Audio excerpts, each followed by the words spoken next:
everybody, welcome back. Today's video you're gonna want to see. They are calling for multiple inches here in Southeast Missouri.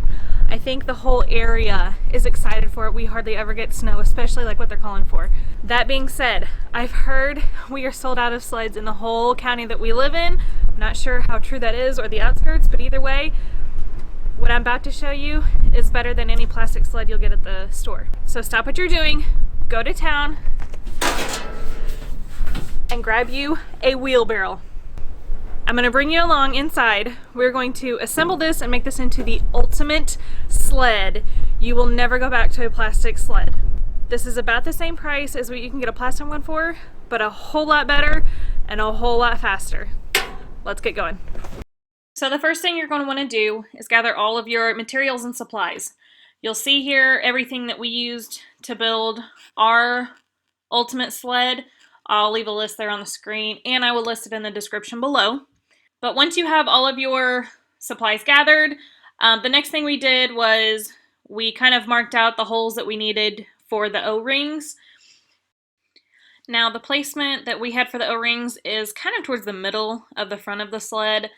You'll want it in the middle, if not lower, just because if you put it up high, if you pull the sled, it's going to be top heavy and you're going to be kind of tilting forward. Now if you're just using this sled to go down a hill, you're not going to be pulling it with anything.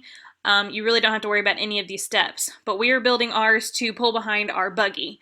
So that is why we're adding the O-rings to the front of it. So once you have your holes drilled out, you can then attach your O-ring to the front of it.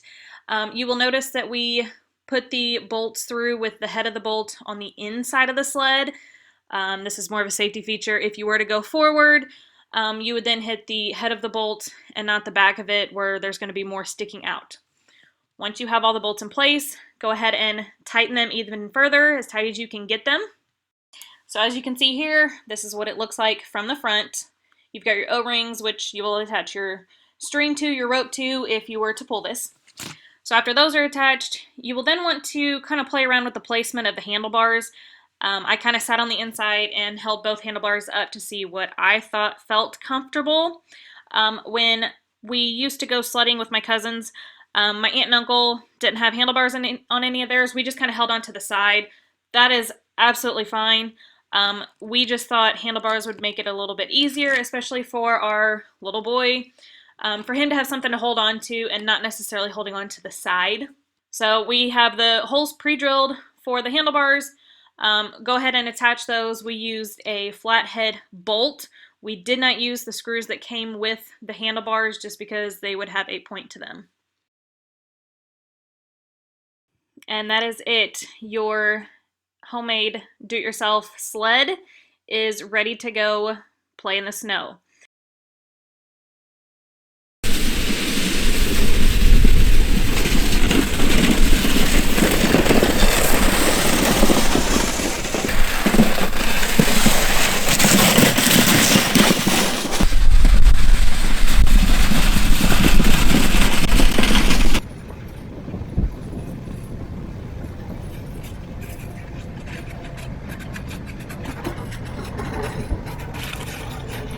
Okay, it's been used as a sled down the hill, down the driveway multiple times, and it was pulled through our yard and through the bean field down below our house.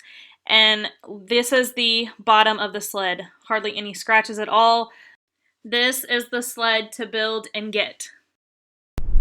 And there's your proof. All you need when it comes to winter sledding. Now what we did to ours, adding the handlebars, the rings to the front, that is optional. We plan on pulling ours behind our little buggy, so that's more of what that is for. If you were just wanting to do simple sledding down a hill, really all you need to get is just the barrel.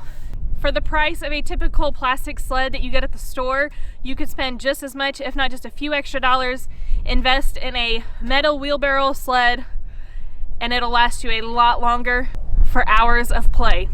Thanks for coming along today on this quick little project before we get our big storm here in the Midwest. If you do end up going this route and making one of these, we'd love to hear from you. Leave us a comment down below. Tell us, did you like it? Did you have fun with it? What was your experience with the wheelbarrow sled? Check out the other videos on our channel. If you like us, hit that subscribe button. We would love to have you stick around.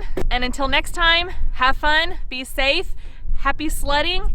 And if you're here in Southeast Missouri, we're rooting for several inches of snow.